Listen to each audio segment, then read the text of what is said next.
Hey, this is Dave. Hey, what's going on? This is Brandon. And this is Joshua.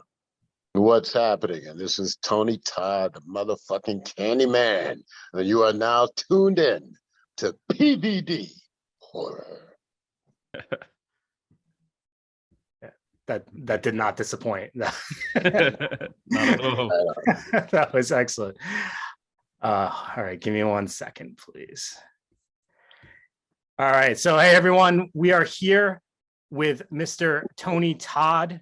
He is a true horror icon, and aside from his portrayal as the Candyman, he starred in roles such as the Final Destination series, Hellfest, the 1990 Night of the Living Dead film, and the list goes on and on and on. Tony is currently spreading the word about his recent release, The Reenactment, which is directed by Andrew Ford, and it's available for rent on all streaming platforms. Tony, thank you so much for joining us today. Thank you, guys. It's a pleasure to finally talk to somebody at the beginning of 2022. It's made me think I was in lockdown again. It was another moment of isolation. Yeah, it's getting crazy out there. Yeah, it is. You know what happens when creative people get crazy? Yep. They start throwing land lobs. Come on. So, Tony, over the years, you have been one of the big names at our local Rhode Island Comic Con. You also lived in Providence and had done some work at Trinity Rep. Can you tell us what your experience was like doing theater? Yeah, man, that saved my life. I got a full scholarship at Trinity Rep in Providence. I lived in Providence for 5.5 years. Back when RISD was active, David Byrne, Talking Heads had just gotten out of RISD when I arrived. So I used to see him all over town, places like the Met, Lupo's Heartbreak Hotel for like a buck. Okay. And then doing theater, living on $35 a week, man, 5.5 years, living off of New York system hot dogs. And I lived up in Federal Hill. So the mob guys kind of adapted me right away because I was this tall black kid walking through the neighborhood. Hey, give me a kid. And then they said, you ever had a cannoli? I said, no, man, I'm from Hartford, Connecticut. They said, have one. Every day for 5 years, they offered me a cannoli, and I learned that I had to take it no matter what. Plus, I could use it as a little extra energy. Sure. Just so you know, the mob does not exist in Rhode Island. Okay, I know that. And neither was Rhode Island the stolen car capital of the world at one point. I know that. Listen, Connecticut is your next door neighbor, okay? It comes with its own sense of corruption. Yeah. We share snowstorms. Yeah. So now when you living here for 5 years, what are some things you miss about living down this way? I miss that you guys changed the smell of the river. Because I remember before the firewalk started, we had to hold our noses going down certain blocks. There used to be some great collectible comic stores I spent a lot of my time in. I know they're gone by now. You know, it's the whole tri-state area, man. Connecticut, Massachusetts, Rhode Island. I grew up fishing, freshwater fishing. I think I fished in every single lake in all 3 states at some point. Those were our day trips. And I miss the genuineness of the people. You know, New England people, East Coast people tell it like it is. There's no fakery. Here in LA, I walk into the supermarket, everybody's smiling, even with their mask on. What are you smiling at me for, man? What did I do to you? You know, tell me like it is. What's the weather today? Jesus Christ. So I do miss that side of New England. I return home as often as I can. I did get to go to attend Rhode Island Comic Con this year for the first time. After I had asked them repeatedly, can I come? They didn't put it together that I was went to school there and so forth, but it was a breakthrough. So organizers. So Tony, you kind of already alluded to this a little bit, but I was just going to ask you, aside from, you know, staying busy with the acting career, what are some of your other passions and interests? I love teaching. Lately, at the end of last year, I think I did about 5 different appearances, start with Hampton University, Clark, a lot of HBCCs, Boston University. And that really excites me to reach this new crop of talent that spent or convinced their parents that it was feasible for them to pay to go to acting school or whatever performing arts institute they were in, and that they, you know, perhaps have a shot. And they do have a shot. There's more active streaming programs going on now than ever before. When I arrived in Hollywood, I was the only black person anywhere. If I wanted to see a black person, I had to go down Central Avenue, go watch the car jumping at Saturday and Sunday nights and stuff. Everybody was so red zone and in their hood, in their own particular set, except for Hollywood. But at that time, every episodic had one black role written maybe every 2 weeks. And so the casting role would be like a reunion of sorts between people that made their stops at the unemployment office and trying to get that next job. And to this day, some of the same people I knew then, there's people that are working steadily now. We don't have to show up at the casting offices as often. That's cool. So like you touched on earlier, you know, you haven't been talking to people so much in 2022 because it just started off, but you are officially our first guest of the new year. And I want to start, I want to start something new. We are all huge fans of music. I want to create a playlist featuring some of our favorite songs from our guests. So can you share 2 songs and tell me why they mean so much to you and made an impact on your life? 2 songs. Okay. 2 songs. Both of these were introduced to me while I was in Providence. But this wonderful actress named Kathy Wallace, I don't know why she didn't pursue acting, but she was the one that told me we would hang out, and she was the best actress in the program, and I thought I was the best actor. And she turned me on. I mean, I had heard jazz before, but she made me, I remember both of these songs we listened to for like 4 hours at a time, meditating, playing incense, smoking a little bit, but just talk about life, love, and politics. And the 2 songs she introduced me to that night was So What by Miles Davis. That intro alone, that resonant bass line, Miles seemed to sum up all the pain and poignancy and pride and pleasure of any black artist at that time. Secondly, and more obscure, is Les McCann doing Compared to What?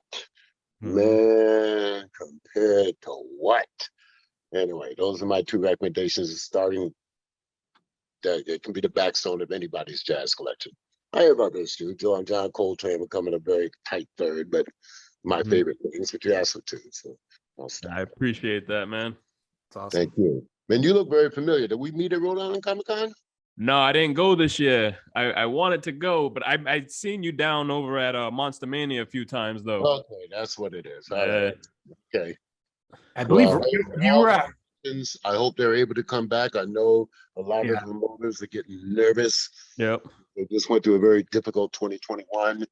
The good ones like Monster Mania, Horror Hound, Texas Frightmare, they'll still be there. It's the little ones I'm worried about, the mom and pop operations, the ones that are really devoted to fandom and appreciation of, you know, cult classics. Yeah. You used to go to Rock and Shock in Worcester, Massachusetts too, correct? Yeah. Unfortunately, that had to come to a sudden speed. Yeah. They did a good show. And those are the days when cons, you know, people weren't making, you know, bank-breaking records as they have been in the last 5 years. But those shows were dedicated to the love of the craft and the love of that particular work. My very first convention was the Star Trek convention back at Brattleboro, Vermont, like in the early 90s. I think it cost $5 to get in. People were signing autographs for $5 and a beer. Completely different from the way it is now. Corporations have taken over.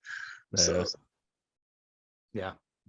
Well, we're hoping that at some point in time we can add a little something to that in Rhode Island again, because we've lost our horror convention that they had. So they had one.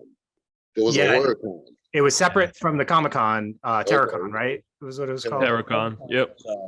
Okay. I never got invited to that. So we'll keep a lookout. Your lips to God's ears. Yeah. Basketball. Is that a basketball or a puppet in the background?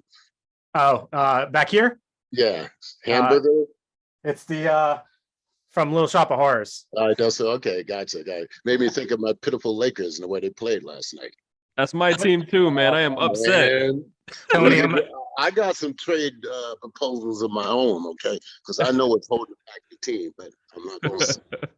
Tony, I'm a diehard Celtics fan, so that's you already know. Okay. Well, where did Rajon end up? Because I know we just cut him. Cavaliers. He's at the Cavaliers. The Cavaliers. Yeah. Okay. He's a journeyman now. He's been Yeah. everywhere at this Yes, point. but you know, he's got heart. I love him. Yeah. I loved him when he was on the Celtics. Yeah, he was one of my favorites. So Yeah. Ho- Well, Tony, those hopefully Celtics they pick it up. mashups are some of the greatest in history. So there you Mhm. go. exactly. So Tony, we're hoping to talk about your upcoming film, Reenactment. Reenactment. So People in say this, the reenactment. What the hell is that? The reenactment. The Reenact reenactment. what? What happened to me this morning? What happened to me on the toilet? What reenactment? When I fell down the bathtub? Reenactment. Yeah. No, it's an independent film by this young filmmaker from Tennessee named Andrew Ford. He sent me the script. I was a little skeptical, but it's like a mashup between like Unsolved Mysteries meets a film crew discovers, you know, found footage and things go wrong. So I play that host, and which is very coincidental. I can't say much more than that right now. My manager killed me, but you know, it's funny sometimes when fiction becomes true. Hit. all right, I'm reading you. You. So I got a chance to watch the reenactment. Josh, I believe you did too. You as a host of Unsolved Mysteries is actually like, when I saw it, I was like, this makes so much sense. And I love this. Like Good. you make an amazing host. And I wanted to, you know, I don't get a chance to do much comedy on film. I do a lot of it in theater. Yeah. And there was just some dark.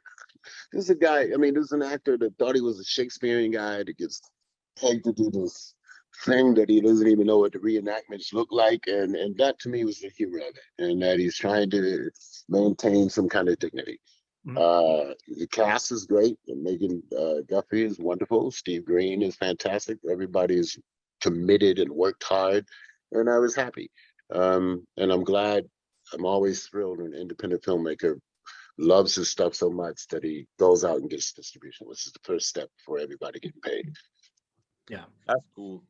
So one of my homies, Ben Johnson, worked on that film for a little bit, and he said, and I talked to him and I was like, "So how was it?" He's like, "Ask him how Kentucky was."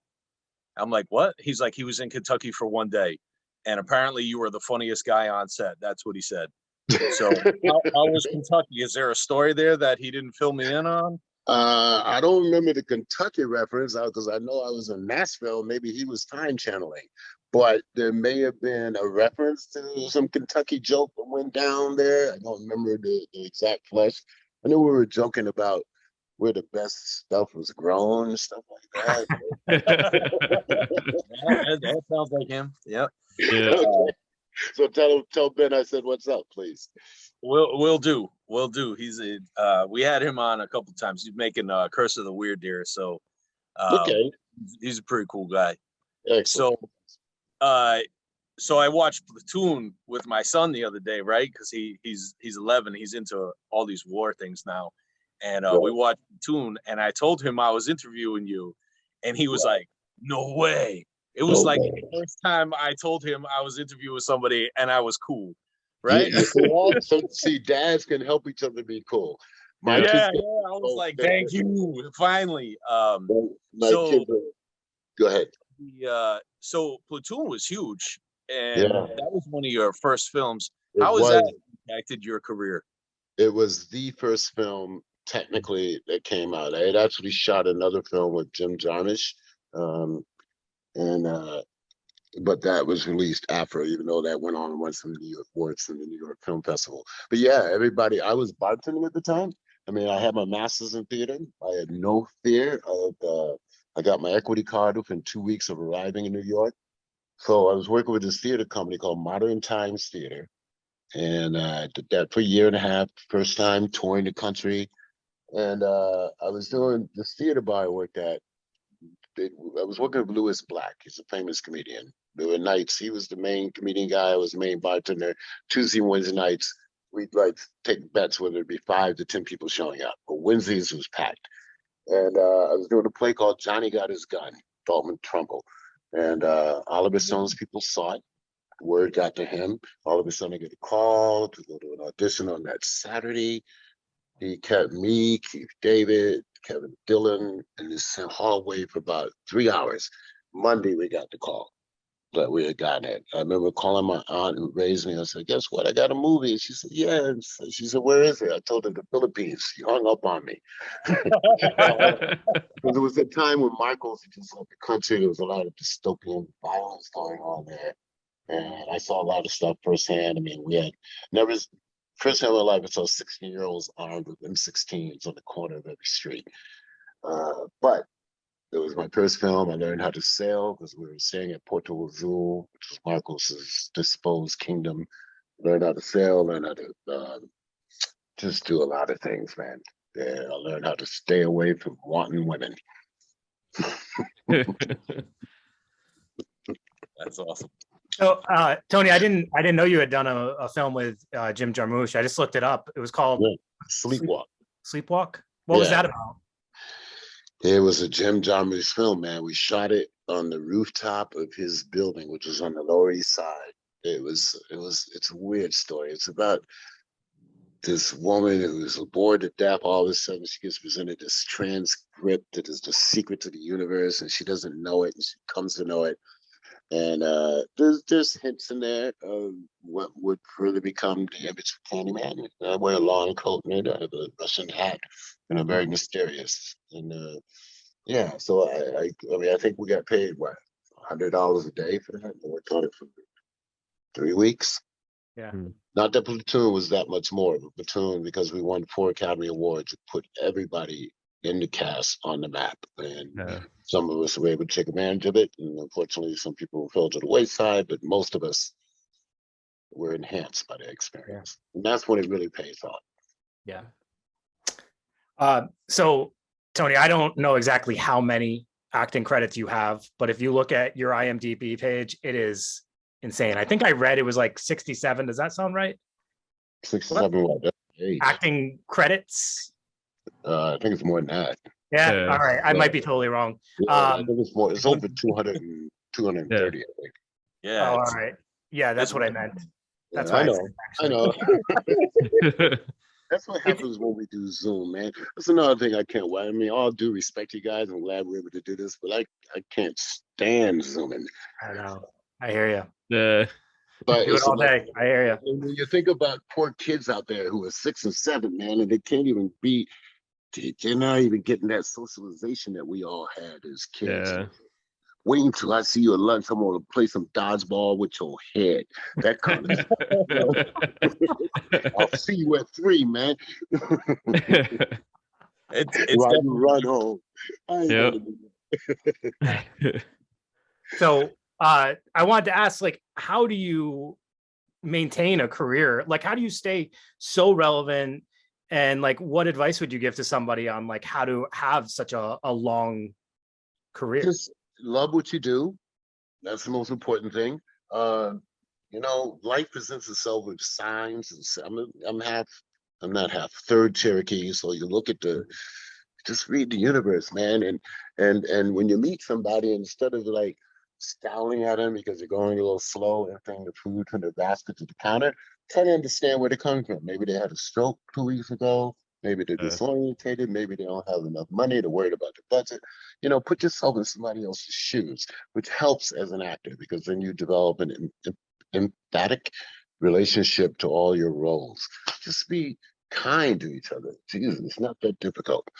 You know, that was easy to do a role, and I got it rolled out. And I got to say, I mean, I had to walk a mile a day through Federal Hill, all that goes on up there. And, you know, 12 hours a day at the theater, living on 1 hot dog from New York, Ted's hot dogs or Danish, you know, but we were all young and hungry, and, you know, we would stay at school from 9 in the morning to midnight, just knocking it out, you know? Yeah. Doing art like it's crack, you know, true crack that doesn't impede you, doesn't ruin your mental acuity, but feeds you in a way that's dispassionate. It sounds like kind of not forgetting where you came from has a lot to do with it as well. And just being like appreciative of where you are and kind of understanding where you came from. And learning humility. And if somebody else does something that's better than you, Like, say you're playing, playground basketball, and the guy goes to the hole 5 times, you can't stop him. Just, hey man, good game, and learn something from that instead of hating. You know, not everybody can be a Marvin Gaye, not everybody can be Elvis Presley, but there's room for a lot of royalty in this game. Yeah, And Exactly. the best is yet to come. So speaking of yet to come, I've heard you talk quite a bit. I've listened to tons of podcasts and Q&As, and I've heard you say a few times that you want to get into writing and directing and things behind the camera. Yeah. And I'm really curious, is there any plans to do something behind the camera coming up? Not with the foreseeable future, because everything is backlogged, and I owe about 6 projects and 6 directors, from the acting side. But yeah, that's a dream. What I am doing though is starting to work on my autobiography. Working with this great filmmaker, Gregory Voorhees, out of New York. He's a teacher in the Bronx, and we just want to come up with a multimedia experience. I want to collect a lot of fan art that's been generated. If you go on IG, there's so much stuff. I want to talk about each film, which represents a different city, and my experiences in that city and working on it, and just trying to, again, I cannot overemphasize. I grew up poor. I grew up dirt poor. Well, not Mississippi dirt poor, but Connecticut dirt poor. and so I have an appreciation for success. I have an appreciation for the value of money, for knowing that I have it better than a lot of kids that may have had it or didn't, or had what I had and didn't escape the confines of poverty. So I just want to inspire people, because if I can do it, there's hope for everybody if you want it as bad as I wanted it. That's awesome. Thank you, man. I mean that. I mean, this is a life to be shared, not to be separated. We're so concerned about making torts and separating the lights. Stop. Let's just put it all together and make a pound cake. Yeah. You sound like exactly what I say to my kids. Yeah. That's good. How many do you got? I got 2. My son's 11 and my daughter just turned 18. Nice. So, okay. So how'd you go through the daughter's 16-year-old time? I did not do well. That's Yeah, for sure. I didn't. Don't worry, you're not alone. 15 for me. My daughter went 3/4 of the year without speaking to me. Even if she picked up the phone, she'd pass it off. Now we're tight like this. She just had a happy belated birthday, Ariana, yesterday. And we text at least every day. So, that's part of fatherhood. Yep. In my case, it was because, half the year easily I'd be gone. I understand that, and she didn't put it together, but now she understands he paid for her college. So. Yeah, we don't talk much, but she asked me for a lot of money. There you go. You know what? It never stops either. It never ever stops. Yeah, she's looking for colleges now, and my wife's like, "Oh, wherever she goes, we'll just move there, and she can live with us." And I'm like, "What? Like, I don't what? No, my biggest fear. Think about the opposite. Suppose the day comes when only thing left for you is to move in with them. Yeah. Can you handle that? You. Yep. She told me she's putting me in a home. So. Oh, see that? That's cold-blooded. But we're in the same. Like I too. I was poor growing up. The first time I was homeless was like 13, and wow. I instill in my kids, like, when you got to eat out of a dumpster, you are really grateful to come home and have something to eat. There you go. And, a fresh plate of food, clean plate. Yeah, and I'm doing the dishes, and I'm like so happy I got clean dishes. There you go. I instilled that in my kids. I took her to. Well, you're from here. I took her up to. We went to South Providence a couple times when she was little, and I showed her like some of South Providence, and then we went up to Boston, down some rough areas of Boston, and Dorchester. At that time we went to Dorchester, Roxbury, a couple other places up there, and just so she could see, And, yeah. You know what else is a good parenting tool? I used to do with both my kids. religiously. Every Thanksgiving or every Christmas, we go down to the homeless area and make them help me feed the kids, okay, so they could see. Yeah, that everybody is born with a golden spoon. Yep. Yeah, it was the same thing. Like just this Christmas, you know, me and my kids and my girlfriend, we were able to kind of get presents for kids that weren't able to get gifts. You know what I mean? So, and You know how even important that is. yeah, and even with our movie nights, you know, we did for Toys for Tots. You know, we earn fundraisers and everything like that, and get money for the kids. So we've been doing that for the last 2 Christmases. So everything that we do is about charity, you know, for our horror organization, the movie nights, even for homeless vets and stuff like that, animal shelters. So it's that's like you said, it's all about giving and learning how to it all returns back to, you know. It all comes back if you give without expecting it. No, yeah, definitely. Just give because your heart is full and you know it's the right thing to do. Yeah. So Ronnie Hobbs was able to send me over a copy of Layers of Fear 2 before it released in 2019. Shout out to everyone over at Gun Media, the team Gun Media, Friday the 13th video game. And shout out Gun Media because I know what your next upcoming game is and I want a part of it. Yeah. You're also in the new zombie game Back for Blood, and you're set to do the voice of Venom coming up for the new Spider-Man 2 game. I'm really excited about that. Yeah. So how was your experience been working on video games? It started slowly, but now I definitely have a foothold. I no longer worry about them calling me. It stemmed because when my kids are little, you know, I had to watch every Disney movie that came out 100 times. I told my people, please get me a voiceover on that so I can at least, and I didn't work. And the first voiceover I got was Transformers, Revenge of the Fallen. And I've said the story before, but I called my daughter and said, guess what? She said, what? I said, I got it. I'm playing a robot. She says, Dad, when are you going to grow up? And I said, wait a minute, how did I miss this? I missed the direct call on this, baby. You're supposed to be happy for me. So no, Venom is going to be huge, and right after it was announced that I got Venom, there's another video game. I can't tell you the name of it. It comes out in 2022 too. They think it's even bigger than film. I mean, bigger than Venom. Venom thinks. So we'll see. It does involve some international travel. I can't say that. All right. Can't wait to check that out. Yeah. Out. Well, we're getting all kind of little hints today. What's up? Well, man, there's a lot going on. I can't even tell you the whole picture, but what I did tell you is absolutely true. You know, see, I'm, you know, when you know how many things that, like when I first did Call of Duty Black Ops 2, I looked at that game a year and a half before it came out. And that was the first time I had to sign a non-disclosure agreement. And I'm a gamer, okay? Yeah. My Lakers right now in NBA 2K can beat anybody. Because I know how to do team ball, see? But so the pain of not being able to talk about Call of Duty Black Ops 2 for over a year and a half almost strangled me. Finally, it came out. I said, see, I told you, or I didn't tell you, but I told you I wanted to tell you. That's awesome. Keeping the secret.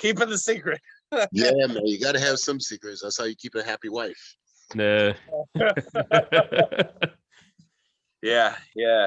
What's the secret to marriage? There's a question. What's the secret to marriage? Don't ask me. Every time I think I got it figured out, you know. I don't know. You just got to respect each other, right? And know that she's always right, and do something different on date night. You know, come up with new. Even if it's funky and old fashioned, like going to the drive-in again, you know, I ain't gonna name no chicken's name, but a box of some kind of chicken and a 6-pack of beer, maybe a doobie, and enjoy the movie. There you go.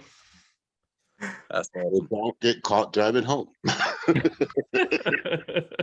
I'm telling my wife as soon as this is over, this is what we're doing. We're going to the drive-in, and you're gonna drink. Yeah, she just has to wait 3 months for the drive-in to open back up, and then you're good, right? What drive-in is happening right now in Rhode Island?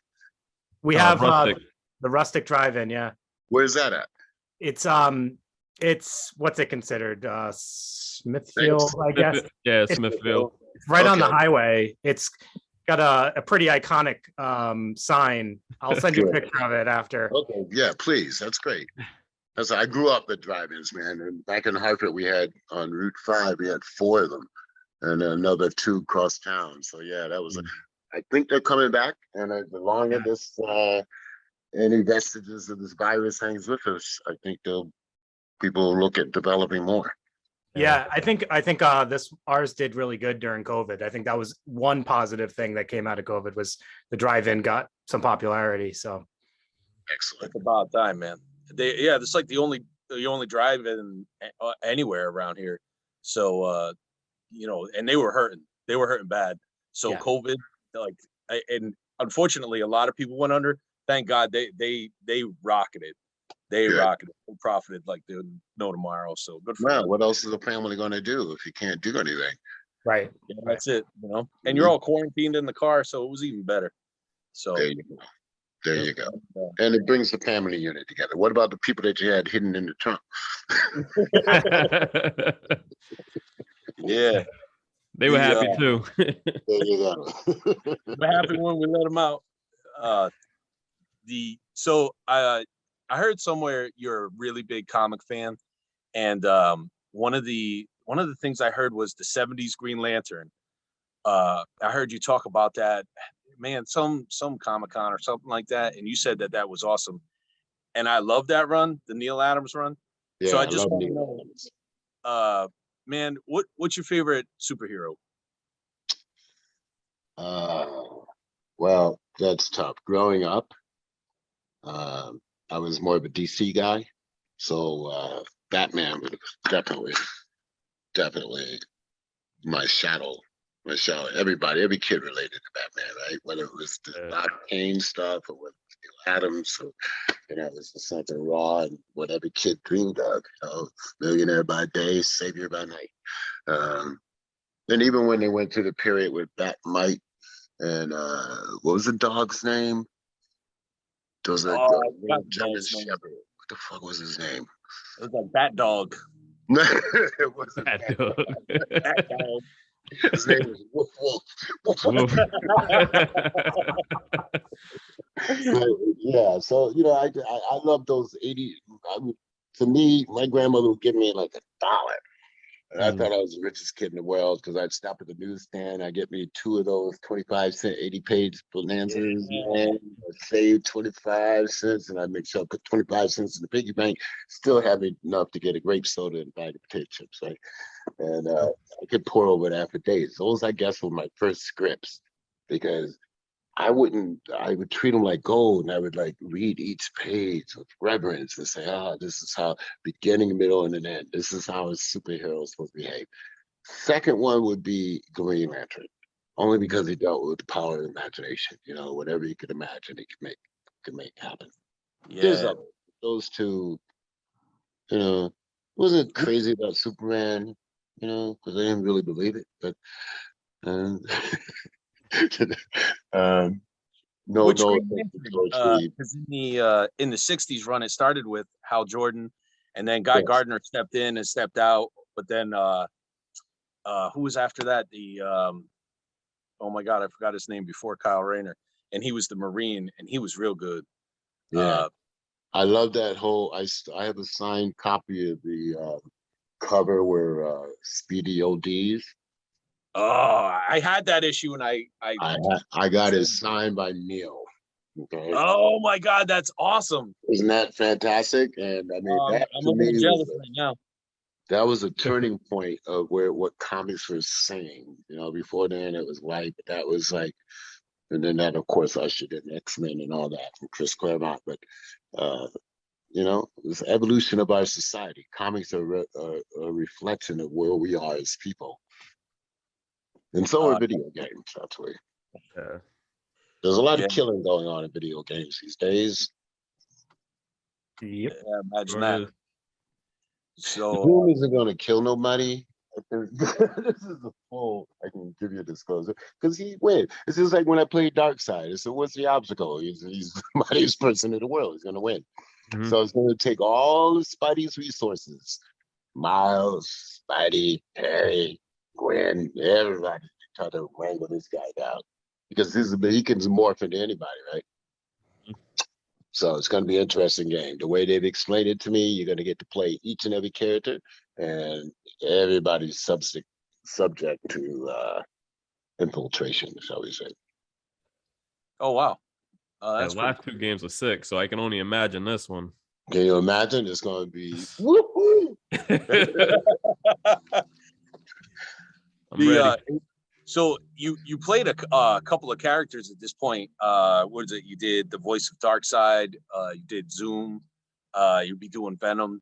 If you could play any superhero character, who would it be? Not Wonder Woman. Although, who is that in the comic book? She was connected. The dude she was connected to was he an Air Force guy? Which See, I'm character? stumping you because most guys, we didn't read the Wonder Woman comic book. Yeah, she's, Steve. Steve. We did. It was, what you doing, Wonder Woman in the Notebook, man? Anyway, no, wasn't he? Am I confused? Was it? I thought he was like this Captain Steve or something, right? Yeah, it's Oh, Steve Rogers. Yeah, but at that time, it wasn't the Steve Rogers we've come to know it. It was he was kind of a playboy and stuff, and she had to rescue him all the time. Oh yeah. Well, if you get the comics from the 40s with Wonder Woman, I got some of those, and she gets tied up in like every issue. Every issue she gets tied up. It's like bondage so she can break away. Yeah. And he comes in like, "I'll save you." I'm like, "Wait a minute." I going back to the original question, though, I was a huge fan of the Batman TV show, because all those great actors got to, you know, from Burgess to Frank Gorshin to Cesar Romero, and even Victor Bueno, King Tut. But out of those, the Riddlers appealed to me the most, because I knew Frank Gorshin was an impersonator, and he was just having so much fun with it. And the way he laughed and would jump and laugh at the same time, I said, wow, this is a villain for the ages. So there's a little, and I got to meet Frank before he passed. Just hanging out at a local bar in Hollywood. I said, "Hey man, thank you for this. Can you do the laugh for me?" It was great. That's awesome. It's great. Dude, that's an awesome laugh for a guy with such a deep voice. We got to develop range, man. Yeah. That's awesome. Range is everything. So, Tony, let's talk about one of our favorite franchises. Obviously, that's Candyman. And I know you have probably talked Candyman to death at this point in all your interviews. But I just kind of wanted to share one of the things that struck me, and one of the reasons why I've always loved it so much was I just remember how when I saw it for the first time, it kind of drew my fascination to some societal issues, being like race relations. And I can actually say that's one of the things that attributed my interest into like African-American history, because it kind of connected with things I was learning at the time and just felt very much out of the realm of my own life, if I'm being honest. And it just kind of gave me curiosity. I was wondering, like, when you saw the script and you saw the storyline, what were some of your like initial thoughts when you were presented this film, and what are your feelings about the film now, kind of looking back on it? Well, it served me well. I mean, I literally hand carried this character for 25 years from con to con until it finally caught the attention of Jordan Peele, and he and Nia were able to put their handprint on it. What jumped out to me in the script, first of all, I didn't have to audition for it. I was sent the script out of the blue. First, I didn't believe what I was hearing when my agent first told me about it. And but it felt iconic. It felt Phantom of the Opera-ish. And when I read the scenes where he was dealing with real bees, and I called Bernard Rose, the director, said, "We're gonna have real bees, right?" He said, "Absolutely." I said, "Count me in," because I knew, particularly the scenes in the lair, that those moments would be scenes that would stay under people's skin forever. And I think it has. I tried to play him as a hero, you know, not as a villain. He was the one that was victimized. He was the one that was lynched. He was the one, an artist who had his arm cut off. All he wanted was the love of his life. What man can't relate to that? What woman can't respond to the fact of somebody, not a stalker, but some deep love, unrequited love, love that is forever, run that when I hate to borrow a movie from a famous line, but a river runs through it. You know, when I ripple, you wave, that kind of thing. And so happily, Bernard and I, the director, Murray Rose and I remain friends for 3 decades now. We just finished a film called Traveling Light. It has been hitting all of the festival circuits. He's very proud of it. I'm proud of it. Danny Houston is in it, Stephen Dorff, Olivia Diabo, and really happy. And he's currently penning another film. He'll kill me if I say too much, but it's kind of a detective story, but detective story done through the dystopian mind of Bernard Rose. And I would play the main guy, Awesome. investigator. So, So what my lesson to all young filmmakers out there, whether you're a producer, director, or an actor, is just be nice and do your job 110%. Show them that this is only you can put your stamp on this particular duty at that time, and people will remember you. And one job begets another job, you know. Yeah. And don't Yeah. curse out anybody unless they absolutely deserve it. So let me ask you, as far as the sequels for the film. Mm-hmm. Now, I'm a fan of the whole franchise. I love the sequels. I've watched them on repeat throughout the years. What are your thoughts about the sequels? Because they start to then twist the story a little bit. Yeah, wires got crossed. That's what happens. And even with the newest version, I mean, wires are still crossed, right? And that's the beautiful thing about a character like that. You can't put him in a box or put the feeling that is him in a box. It's as they say in the new film, you know, Candyman's not a he. Candyman's a whole damn hive. So yeah, flattery is a good thing. And I'm happy about the guy. My daughter is not so much. She asked me one day, Dad, why'd you take that role? And I had to, you know, she doesn't want her dad being a monster, I guess. yeah. And I had to tell her, well, have you watched it? Because she says, all my girlfriends, they all love it. I don't know why they love it. I told them, that's my dad. What's the love about him? So get used to that, my friend. But that was a thing though. I love that film growing up, you know what I mean? Just growing up in the urban area and just having a monster that related to us, like someone, but it wasn't a monster. Like to me, like that's the thing. Like people would see you as a monster, but to me, it was just like that's a regular dude that's off the street. But I'm not gonna say his name in the mirror. You know what I mean? Well, the real monsters are those guys circling around the block at 2 a.m., 3 a.m. in the morning. You know, that endless treadmill to nowhere. Yep. And God bless him, because addiction is a serious thing. Yeah. And so is mental illness. So if you know somebody that needs some help, if you haven't heard from a good friend in a while, you know, it's nothing to pick up a cell phone. You don't even have to call, you can text it. What's up? All right. What's up? Okay, so the Steelers didn't make it. It's okay. What a game last night. Jesus Christ. Yeah, it was crazy. So I was happy that Jordan Peele and Monkey Paw Production were able to feature you in the latest installment of Candyman. We all feel the film was done well, and I love that they opened the door to being more than one Candyman. What are some key points that you enjoyed of the film? That they had a female director, Nia DaCosta. Yeah, I mean, definitely. African American woman, young, and because of the strength of Candyman, they selected to do Miss Marvel. So she's fully on her way to a long and luxurious career. And the fact that they paid homage to the city of Chicago. The entire film was shot on location in Chicago. Which not only helps the city, but it helps because I know for a fact that the crew was 50% minority, and some of them, half of them, had never been on the film before. So hopefully the bug has been set into their DNA, and they go on to continue making film. Film is very rewarding, and if you can get in, because Everybody has a story. I tell this to every student I meet. Everybody's got a unique, you can generally say, oh, I grew up poor. Oh, I missed a couple of meals, but everybody, how you missed that meal, you haven't missed a meal until you miss a Thanksgiving meal.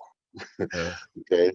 So count your blessings and tell everybody's got that story that's burning inside of them. Just let it out. And we'll all be, and the more stories we share, the more we understand each other. Going back to one thing about what you're saying about African American studies, this whole cancel culture thing has gotten me. I mean, for what? We want to ban the autobiography of Malcolm X. We want to ban, all books are important. This is kind of what Ray Bradbury was talking about in Fahrenheit. Or what that wonderful Twilight Zone episode was about, with the librarian stuck with all the books in the world, but nobody else gave a damn, right? So literature is important, and it takes different points of views. That's why we're called United States of America, I thought. Everybody's got a unique take on their perspective, whether they're eminent immigrant, ancient immigrant, or someone born right here under the sun that's not recognized as American. So. Yeah, that's a great point. I was hearing a story about someone's reaction to a Toni Morrison story. I can't believe that. Toni Morrison. I'm like, it's classic, but also it's those stories that make impact on us. Like I said, like my response to Candyman, there's some, tragic parts of Candyman that are graphic and not so great things happen to him. That makes you care about that character. That makes you curious about that character, and that's how we start to get compassion and empathy for people that aren't exactly like us. So for me, that's like kind of the cancel culture with the books is just making things more narrow-minded than open-minded. So it's exactly what the opposite of what our society needs. So I hope that doesn't we need to. Some of my best times as a child was spent in libraries. My aunt would say, you after school, you go to the library, and if the bus comes by, I'll be outside, I'll be on that bus. So I got to spend 2 hours a day in the library with my hands. It was vociferous to read every day. I even started with Samuel Clemens and Tom Sawyer until I realized that wasn't every boy's journey. But it was a fun journey while I read it, and I wouldn't want that canceled from anybody's library. So bring back Native Son, bring back Baldwin, bring back Richard Wright. Then what next? And we're going to start canceling movies. We're going to say Home Alone is offensive. Not a him. It is. Don't even say. Yeah, he goes through some shit, but like, what the fuck? I'm glad you have a love of reading. I'm sitting in the library right now. I see it. This is my library in my house. I got my horror section, and I got some red books, graphic novels, all my non-horror. I got a couple other bookshelves. I got bookshelves all over my house. I hope your kids get to roam through some of that stuff. Yeah, so one of the things I couldn't really read for a long time, and then my daughter came home in second grade. I couldn't really do her homework with her, so I had always loved comic books, but I couldn't really read them. So what I did was I got together with a guy, learned how to read, and that's great, man. Yeah, now I read 100 books a year. That's great, man. Reading is. Have you read Anthony Bourdain's Kitchen Confidential? No. You got to read that, man. All right. There's a wonderful autobiography of him right now, Roadrunner. Just when you think you have everything, you never know what can set a person off. So, I'm a huge mental health advocate. So, I have a brother that I lost, my own son who's diagnosed with bipolarism at age 21, which is a father. You lose all parental control. So, keep him close. I'm so glad you mentioned that. I mean, that's another connection we all have. The three of us, and now that we have this connection with you, we all work in mental health field. So, and I think that's kind of what, like, horror, we see so many connections to mental health in horror, but also we use it as our kind of like our escape from the world, because sometimes working in mental health can be heavy. Overwhelming. Yeah. So I totally understand. Serves a lot of functions for us. So I appreciate you kind of sharing that with us. Well, I hope you can save some kid that maybe looks like my kid. some point. Yep. Shit. Yeah, that's the thing. You know, it's like that. Like we said, we've been doing it. What about six? I've been doing it like 16 years, man. And Wow. so now with COVID adding on to it, you know, it's definitely harder. So like Dave said, this is our outlet for everything. Like just even like you were talking about earlier, Zoom. Like usually we're together, but now it's like we have to do it separate, you know. And so this We plays a gotta big make a toll way. on everything. But hopefully one day we'll get it back together where we can all be together. Yeah, so, I mean, we have to hope for that because you know, I think America needs people to interact. Yeah. More we get together and not be. I don't want to be at a Republican bar. I don't want to be at a Democratic bar. I want to be at a bar where I can have a conversation with somebody. Hopefully, it's different to me. That maybe we both walk away learning something new. Yeah.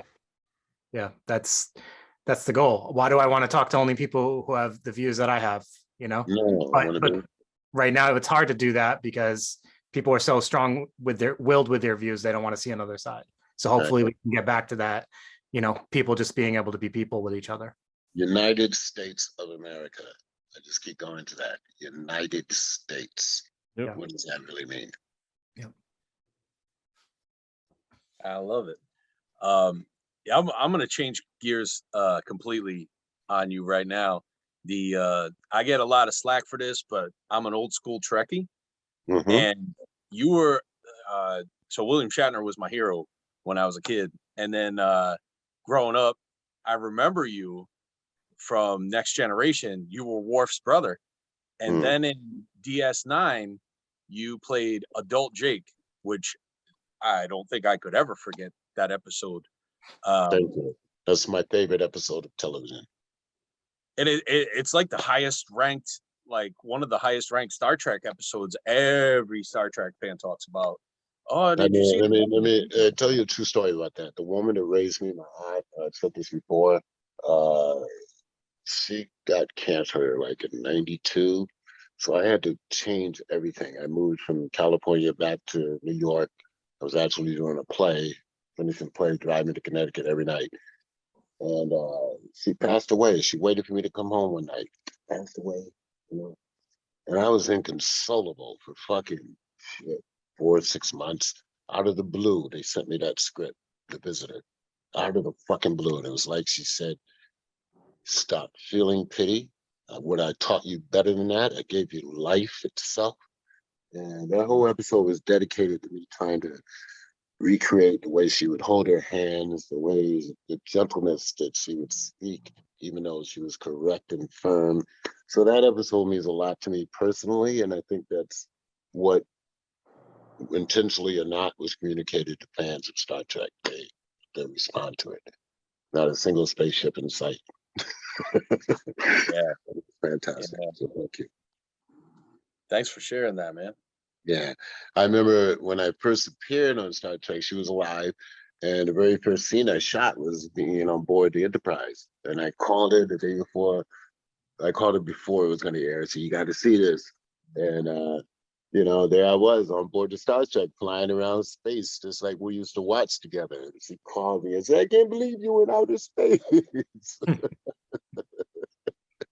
So, you know, a little naivety goes a long way sometimes. Just appreciating everybody. Not everybody's going to hit that Powerball. I don't care how many times you try, but you can keep trying if you want to. One day you may get it and you may call each other and say, "Oh, we got the money now. Get our own studio, make it big time. Call Shutter." Call Shutter. I love it. Definitely. So when I was younger, man, the thing that scared me the most about you was your voice. It's always set the tone. When did you learn how to use your voice as a tool? Was it when you were in theater or when you became a parent? Like, you know, because you know that voice changes when you become a dad, man. Yeah, it does. I had a voice change in high school between sophomore and junior year. I actually grew 5 inches. And my voice went from, "Hey, Mrs. Jackson," to what it is now. But I was still uncoordinated. So all the sports guys, the basketball coach, football cases, just shake their heads when they see me walking down the hall, stumbling in one side of one locker to the other locker. So and you know, but you grow out of that. And then those guys that were the stars of the football team, I don't know where they are now. They got all the girls at the time. I started swimming. I became an avid swimmer, but then I found out girls didn't show up at swim matches. Even though we had our little speedos, little goggles, show up. They said, I'm in the wrong profession. Yeah. But I still swim to this day. It's one of the best exercises you can do. Just give me a second. Just got my glasses. So, you find your gift when you can find it. And indirectly, because of that growth spurt, there was an English teacher that gave me a copy of The Tempest and said, you look like you could use this. And since I grew up reading comic books and graphic novels, it made complete sense to me. Every word that Shakespeare read felt like an adventure. There's so many sword fights, cataclysmic thunderstorms. I said, wow, this is fantastic. So, Mrs. Reynolds, wherever you are, thank you. Because if you're in the teaching profession, you can't give up on the whole group. There's always one or two or possibly three kids who are really paying attention and they're looking for a lifeline. So if you have the ability to give somebody that, don't be stingy. Definitely. So I want to go and ask you a personal question, if it's okay. So you were talking about your aunt, and me personally growing up, I didn't have a dad. My mom was around, but she would not talk to me. So I was raised by my godmother, and she was this old, like World War II refugee, like tough as nails woman, and it changed my entire outlook on life, especially as a parent. So I'm really curious, being raised by somebody who's not your mom, has that affected, number one, your life, your career, and especially being a parent? Definitely. When my lived long enough to see both my kids being born, and I just watched the way she would something about being one step away from the immediate parent. You watch a grandparent or an auntie or somebody treats like this so precious, like they recognize that this child has value. They look at an 8-year-old and they say, I'm always going to look at that child as if they have that 8-year-old face. And you learn from that. You learn a lot about parenting. Parenting isn't a handbook that you can go out and find. They can cancel a lot of things, but you won't be able to find how to correctly parent until you're in it.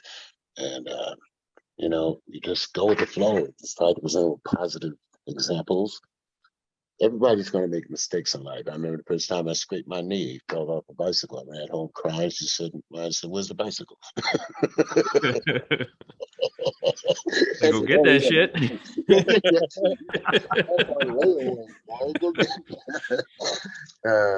So, these are life lessons that hopefully prepare us for where we are now as adults and young adults and future parents and parents. Just do unto others what have been doing to you. Yeah, man. I'm glad that she got to see your kids. My godmom died right when my wife was pregnant with my son, so she never got to meet my son. But she saw you. She saw your heart. She saw what she put into you, so she knew that DNA was going to rub off. Yeah, you can hope. You can hope. Like I like to think. There's no guarantee, man. But what else you gonna do? You're gonna walk around.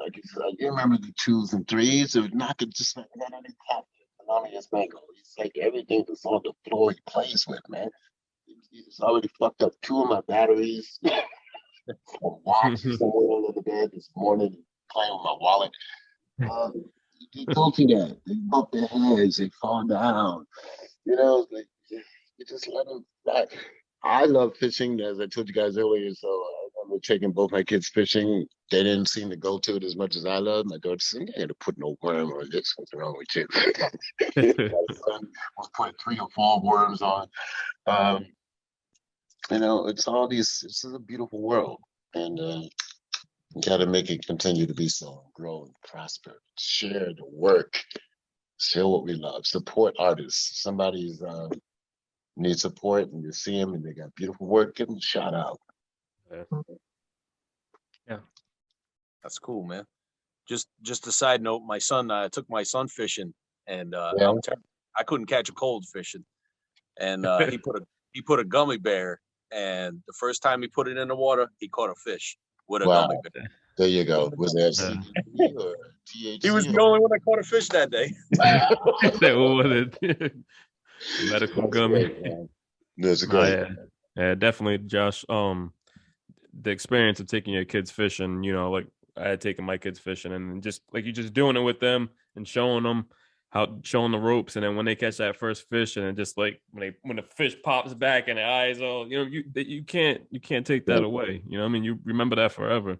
Well, look at the Andy Griffith Show. It's one of the finest comedy half hours ever written. But how many times did they go down to the fishing hole?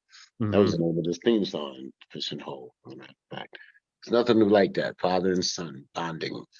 But that's the thing, I mean, that costs nothing. Nothing. It costs nothing. Just you can fish with a stick. You know what I mean? With a stick and a rope. You don't even need a stick. You can get a piece of fishing line. Go out there and try something.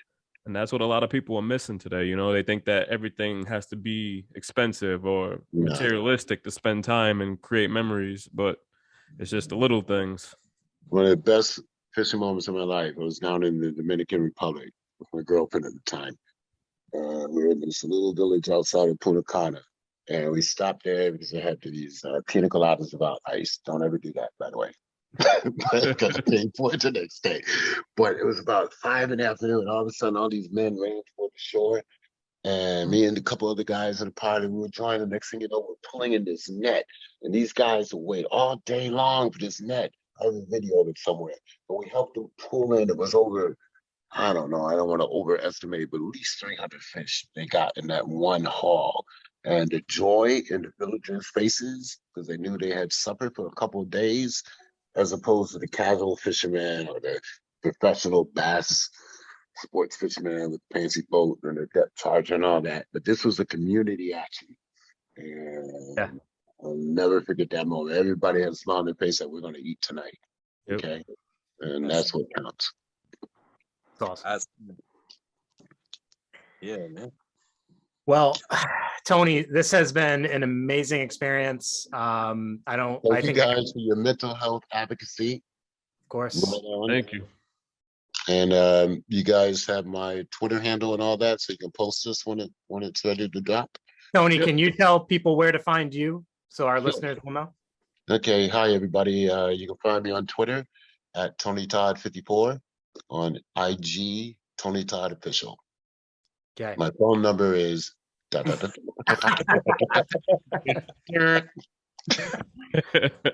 So everybody, please make sure you go check out Tony's social medias, but also check out his film, The Reenactment. And yes, please. Thank you, Andrew Ford. Yes. All respect to new filmmakers. Thank you, Megan. Thank you, Steve. And also look out for every other thing Tony hinted at and told us about that he's got coming up. So we'll be all keeping an eye out for that. Guys, this is one of my favorite podcasts of late last year and the beginning of this year. So keep it up, keep it real. Appreciate it. Guys, I like the whole tag team thing you guys did, and I hope I've been accommodating. Yes, 100%. Definitely. Thank you so much. So did you do that shout out for you? You said? Yes. Yep. So we're gonna just sign off real quick. So signing off. This is Dave. This is Joshua. Tony, you can go ahead. Hey, I thought you were going to put the thing. You can say goodbye to the listeners. Hey, everybody, peace out. Keep following this podcast. It's a trio of great guys with diverse lifestyles, and they're doing the right thing in their private and personal parental lives. So you're listening to the right dudes at the right time. Appreciate you, Tony. Thank you. Everybody have a good night. Thank you.